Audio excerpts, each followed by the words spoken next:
Hello everyone, and welcome to another Final Fantasy XIV video. Today, we shall look at how to earn your level 90 Manderville Relic weapon released in Endwalker. This series is unlike any other, as this is focused more on the Hildibrand story as a whole. This guide will mostly showcase the things you need to do before you focus on the weapon progression itself. There's only two things to do before we get started. Be sure that you have completed the main story quest, Endwalker, and a lengthy series of quests which must be done before receiving your weapon. The Hildibrand series traverses through all expansions of Final Fantasy XIV. This, however, means that you'll be starting and finishing at least 4 sets of quests before even starting to craft your weapon. This story features some comedic and silly moments. However, if you're planning on skipping everything in its entirety to unlock the weapon, it would take you between 5 to 7 hours.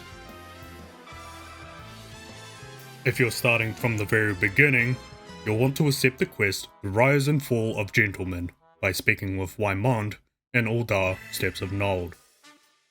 Continue this line of quests until you've finished her last vow. The next set of quests begins by accepting A Gentleman Falls rather than Flies from Nashu in the Pillars section of the Foundation. Continue onwards until you've finished If I Could Turn Back Time. Moving on over, head to Kugane to begin a Hingan tale. Nashu goes east by talking with the conspicuously inconspicuous man. Keep going until you finish off with Don't Do the Do Prism.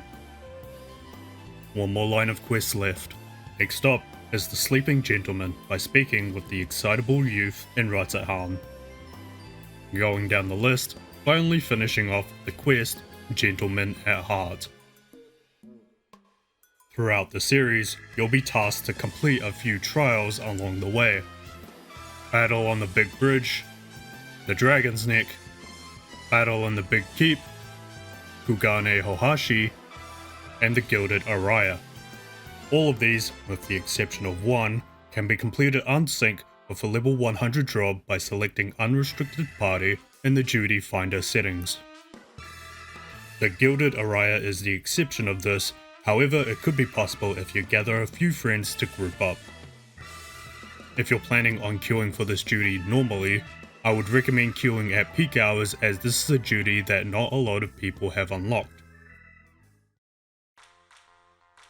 Finally, now we talk about getting the weapons themselves. First step, you'll need to speak with the House Manderville manservant in Ratzahan and accept the quest Make It a Manderville, which requires you to obtain 3 Mandarium meteorites that you can buy and all future materials needed for the following upgrades at Jabruna and Ratzatan for 500 poetics each, or 1,500 in total. If you want a weapon for another job, you can complete the repeatable quest Make Another Manderville, which requires the same materials as before.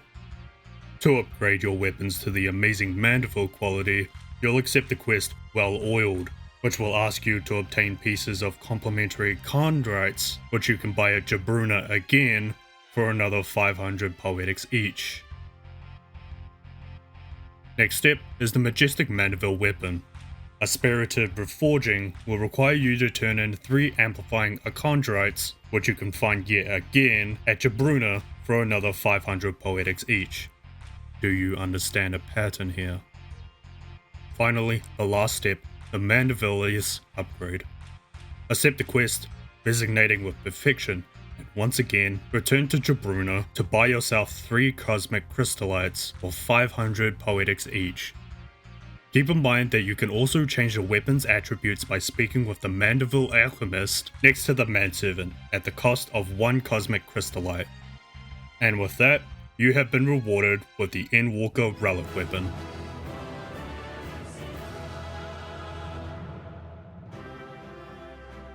Thank you for watching this guide.